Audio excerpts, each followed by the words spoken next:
अस्सलामुअलैकुम। आज का हमारा जो टॉपिक है वो है मल्टी लेवल इनहेरिटेंस।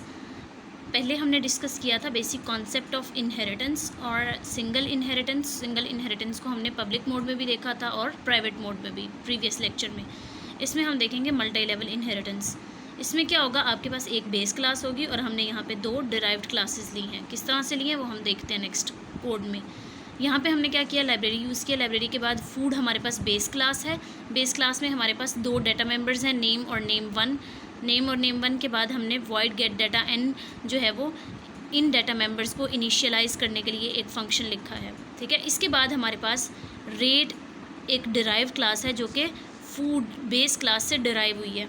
ठीक है, तो हमारे पास यहाँ पे हम पब्लिक मोड यूज़ करें। फूड से हमने डिराइव क्लास एक ली है रेट। तो यहाँ पे हमारे पास क्या है, फर्स्ट डिराइव्ड क्लास है। इसमें हमारे पास डाटा है जो कि हमने प्राइस और प्राइस वन लिया है, जैसे हमने यहाँ पे लिया था नेम और नेम वन बेस क्लास में। इसी तरह से हमने डिराइव क्लास में लिया है प्राइस और प्राइस वन।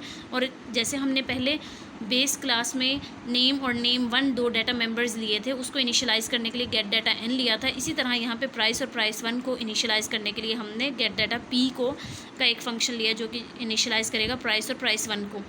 फिर हमने एक और थर्ड डिराइव्ड क्लास ली है। क्यों? क्योंकि ये मल्टी लेवल इनहेरिटेंस है। तो हमारे पास सबसे पहले थी बेस क्लास। बेस क्लास से इनहेरिट वो डिराइव्ड की हमने, ये बेस क्लास थी फूड। फूड से हमने रेट जो थी वो डिराइव की। अब यहाँ पे रेट से डिराइव करेंगे हम एक टोटल। ठीक है, तो ये टोटल जो है वो डिराइव क्लास है रेट की। पहले हमने फूड ली बेस क्लास। बेस क्लास से हमने एक क्लास डिराइव की जो कि रेट क्लास थी। रेट के बाद हमने डिराइव की थर्ड क्लास टोटल। तो यहाँ पे हमारे पास मल्टी लेवल इनहेरिटेंस हो रही है। यहाँ से आपको आइडिया हो गया होगा। बिल्कुल सेम वैसे ही कोड है जैसे हमने पहले सिंगल इनहेरिटेंस में पढ़ा, तो थोड़ा बहुत चेंजेस हैं जैसे यहाँ पे मल्टी लेवल इनहेरिटेंस को दिखाया गया। फिर हमने टोटल में प्राइवेट डेटा लिया सम, और पब्लिक में हमने लिया ऐड और डिस्प का दो, ये हमने फंक्शंस यहाँ पे कर दिए। अब हमारे पास जो हमने बेस क्लास में फंक्शन लिया, बेस क्लास में डाटा मेंबर्स थे, हमारे पास जो बेस क्लास थी फूड, उसको हम यहाँ पे करेंगे किस तरह से।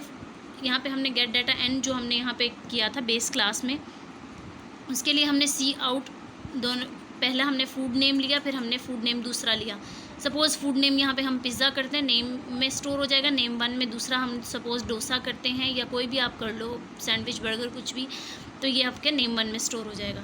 फिर हम सेकंड डिराइव्ड क्लास की तरफ गए जो कि हमारे पास थी रेट। रेट के लिए हमने गेट डाटा पी का फंक्शन यूज़ किया था। यहाँ पे हमने प्राइस एंटर की, एंटर प्राइस ऑफ नेम।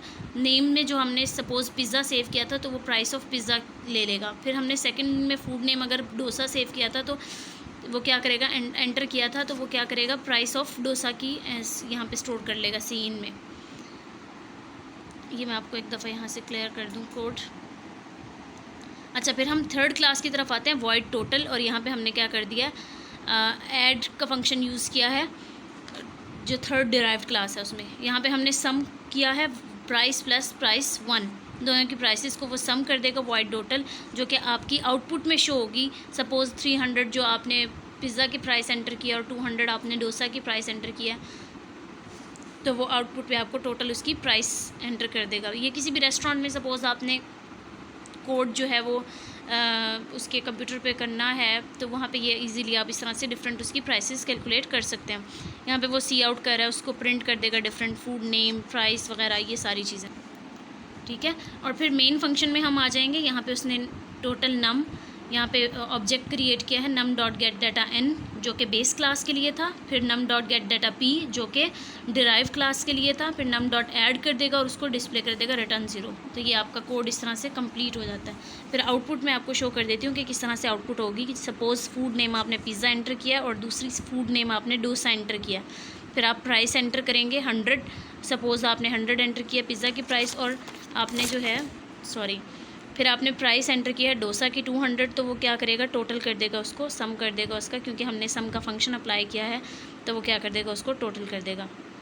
तो मैं आपको कोड शो कर देती हूँ पूरा।